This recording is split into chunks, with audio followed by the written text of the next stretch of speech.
Hello guys, welcome back to my channel. सबसे पहले मेरे तरफ से आप सबको ओम नमः शिवाय। आज मैं अपने चैनल पर जो भजन लेकर आई हूँ वो है शिव चर्चा भजन भोजपुरी में। आप लोग लास्ट तक देखिएगा, बहुत ही अच्छा लगता है, बहुत ही प्यारा लगता है।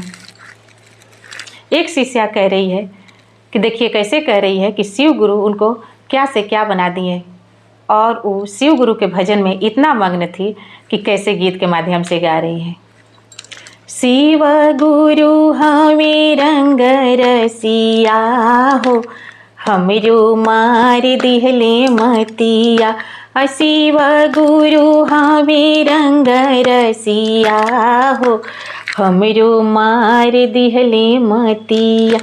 मार दिहले मतिया, बना लिहले संगतिया। मार दिहले मतिया, बना लिहले संगतिया।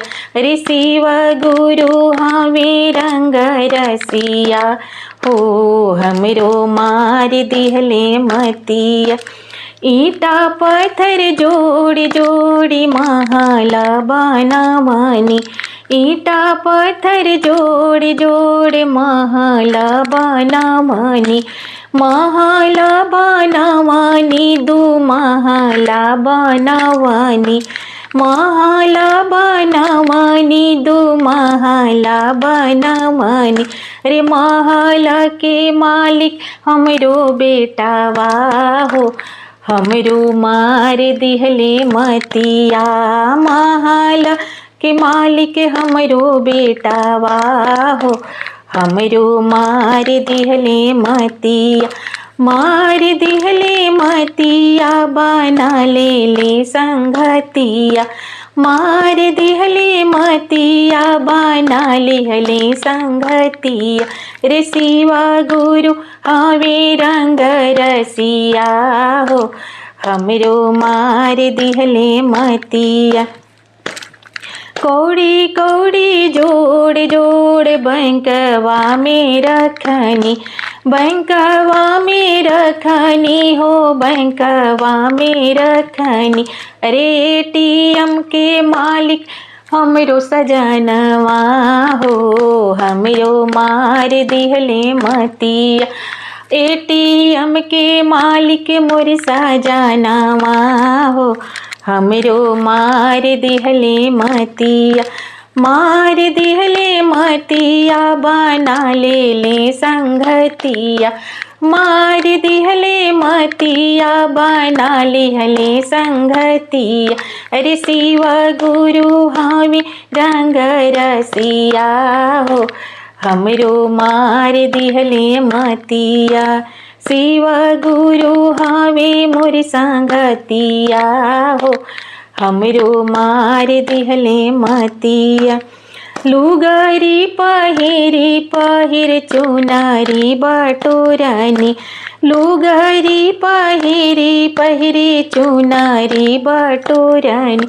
अरे गोदरेज के मालिक हमरो बेटिया हो, अरे गोदरेज के मालिक हमरो बेटिया हो, हमरो मार दिहले मतिया। शिव गुरु हमें रंग रसिया हो, हमरो मार दिहले मतिया। मार दिहले मतिया, बना लिहले संगतिया। अरे शिव गुरु हमें रंग रसिया हो, हमरो मार दिहले मतिया।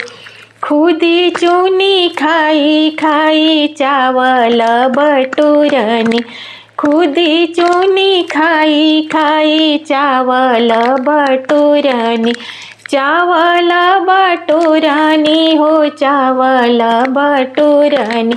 अरे चावल के मालिक मोर पतोहिया हो, हमरो मार दिहले मतिया।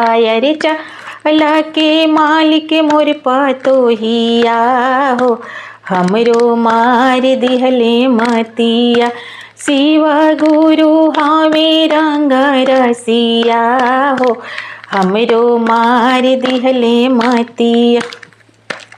पहिला में दया मांगब, दूसरे में चर्चा। पहिला में दया मांगब, दूसरे में चर्चा, तीसरे में नमः शिवाय पढ़ना मामा हो। हमरो मार दिहले मतिया, अरे अब ना रहबी हमहू संगवा हो। हमरो मार दिहले मतिया, अरे अब ना रहबी हमहू संगवा हो। हमके ले ली चली संगवा, रे अब हूँ न रहब हमहू संगवा हो।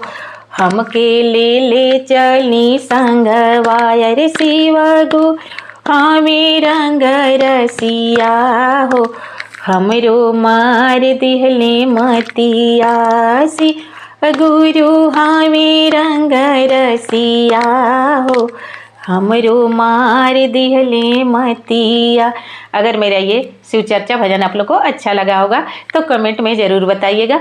कमेंट में हर हर महादेव ज़रूर लिखिएगा। फिर मिलती हूँ अगले गीत में अगले भजन के साथ। तब तक मेरी तरफ से राधे राधे, नमः शिवाय।